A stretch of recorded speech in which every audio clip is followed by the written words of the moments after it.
Assalamualaikum warahmatullahi wabarakatuh dan salam sejahtera.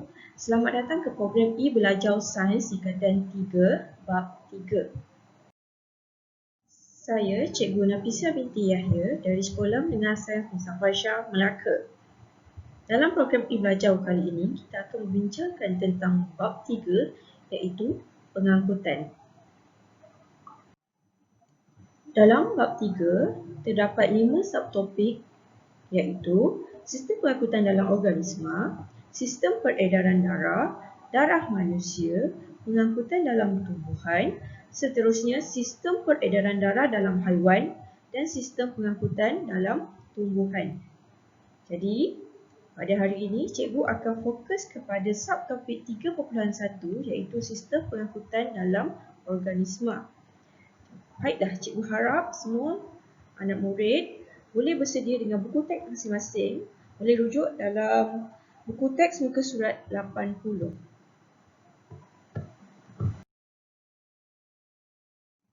Sistem pengangkutan dalam organisma. Sebelum kita mendalami lebih dalam lagi mengenai 3.1, mari kita lihat standard pembelajaran yang perlu kita penuhi pada sesi pembelajaran kali ini. Yang pertama, memerihalkan fungsi sistem pengangkutan dalam organisma kompleks dan organisma ringkas. Yang kedua, membanding dan membezakan fungsi sistem pengangkutan dalam organisma kompleks dan organisma ringkas.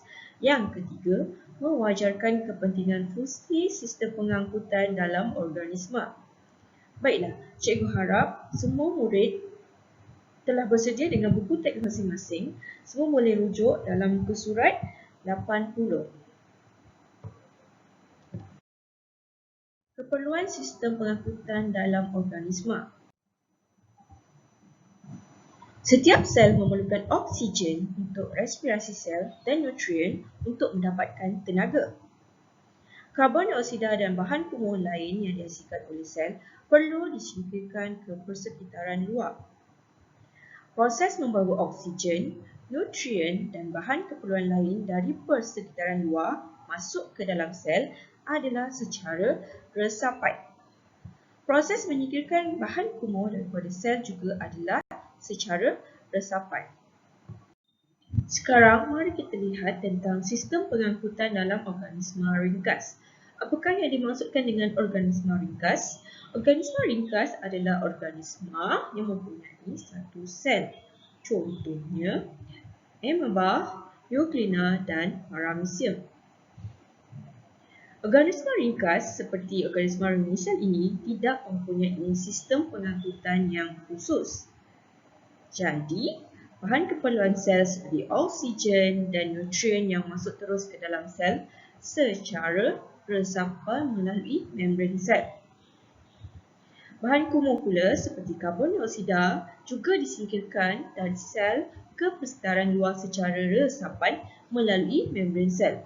Proses resapan ini anda akan belajar dengan lebih dalam lagi ketika tingkatan 4 nanti dalam bab 2. Mengapakah proses pertukaran bahan boleh berlaku dengan cepat dalam organisma unisel? Yang pertama, nisbah jumlah luas permukaan kepada isi padu iaitu JLP kepada I organisma tersebut adalah sangat besar. Yang kedua, jarak persekitaran luar dari sel pula adalah sangat dekat. Ini membolehkan pertukaran bahan berlaku secara langsung. Sebagai contoh, anda boleh lihat dalam gambar rajah 10.1. Ini adalah organisma unisel, ameba. Pertukaran bahan boleh berlaku secara resapan kerana sel berada dalam persekitaran. Jarak antara sel dan persekitaran itu sangat dekat. Jadi, ameba ini tidak perlukan satu proses ataupun sistem yang khusus untuk menjalankan proses pertukaran bahan. Sama ada bahan nutrien, oksigen ataupun bahan kumuh yang perlu disingkirkan. Seperti mana yang kita telah bincangkan tadi iaitu mengenai sistem pengangkutan dalam organisma ringkas. Bagaimana pula dengan sistem pengangkutan dalam organisma kompleks? bolehkah organisma kompleks mendapat nutrien dan bahan-bahan keperluan sel dan menyingkirkan bahan kumuh melalui proses resapan seperti organisma ringkas? Jadi, mari kita lihat. Organisma kompleks seperti manusia, haiwan vertebrata dan tumbuhan multisel mempunyai sistem pengangkutan yang khusus. Proses pertukaran bahan keperluan sel dan bahan kumuh antara organisma kompleks dengan persekitaran luar secara resapan berlaku secara perlahan dan tidak menyeluruh kerana isi padu organisma kompleks adalah sangat besar. Melalui sistem pengangkutan yang khusus ini, oksigen dan nutrien dapat diangkut ke semua sel badan dalam organisma kompleks serta dapat menyingkirkan bahan kumuh dari semua sel badan ke persekitaran luar. Organisma multisel kompleks bersaiz besar, jadi ia tidak membenarkan organisma tersebut memperoleh bahan keperluan dan menciptakan bahan buangan secara resapan atas dua faktor. Faktor yang pertama adalah nisbah jumlah luas permukaan kepada isi padu iaitu JLP pada I adalah sangat kecil. Faktor yang kedua adalah jarak persekitaran luar dari sel terlalu jauh.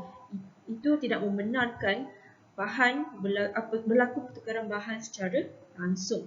Jadi, mari kita lihat ajar 10.1. Ini adalah contoh organisma multisel di mana persekitaran luar terletak terlalu jauh dari sel. Sel badan terletak di sini dan persekitaran di sini. Jadi, pertukaran bahan tersebut tidak boleh berlaku secara resapan kerana sel terletak terlalu jauh dari persekitaran. Jadi, organisma kompleks ini sangat memerlukan satu sistem pengangkutan yang khusus bagi membolehkan proses pertukaran bahan dan pengangkutan itu berlaku dengan lebih efektif. Jadi, bagi untuk mengatasi masalah ini, organisma multisel mempunyai sistem pengangkutan dalaman. Dalam vertebrata, sistem pengangkutan ini kita panggil sistem peredaran darah.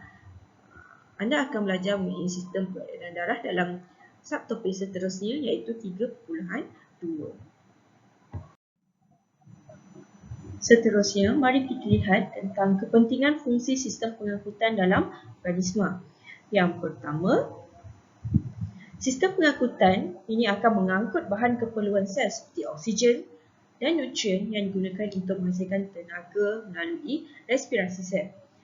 Tenaga ini digunakan untuk semua proses hidup yang berlaku dalam badan organisma.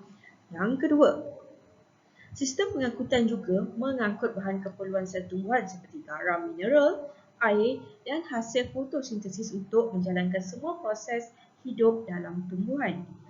Dan akhir sekali, sistem pengangkutan juga dia menyingkirkan bahan kumuh yang bertoksik keluar dari badan dalam sesuatu organisma ke persekitaran luar.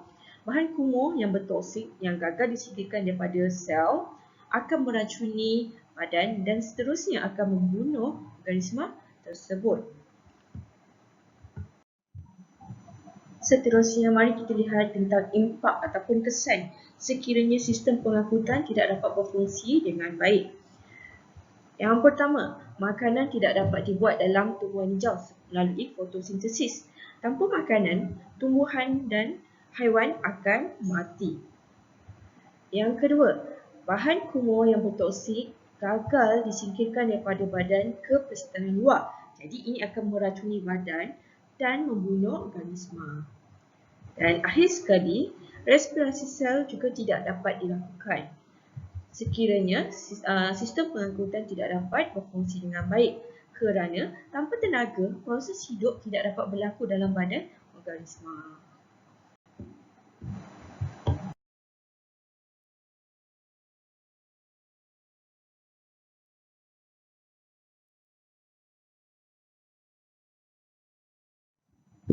Baiklah, kita telah sampai ke akhir sesi pembelajaran pada kali ini. Okey, sekiranya anda mempunyai sebarang pertanyaan ataupun soalan, boleh diajukan melalui email yang seperti yang tertera di skrin. Akhir kata, Semoga murid-murid dapat memahami tajuk yang kita bincangkan sebentar tadi dengan baik. Di sini cikgu ingin mengucapkan jutaan terima kasih kepada Jabatan Pendidikan Negeri Melaka, Pejabat Pendidikan Daerah Melaka Tengah, Pejabat Pendidikan Daerah Alu Gajah, Pejabat Pendidikan Daerah Jasin, guru-guru sains negeri Melaka, penerbit buku teks sains tingkatan 3 dan semua yang terlibat dalam menjayakan program e-belajar ini. Semoga kita bertemu lagi di lain waktu. Sekian. Assalamualaikum warahmatullahi wabarakatuh dan salam sejahtera.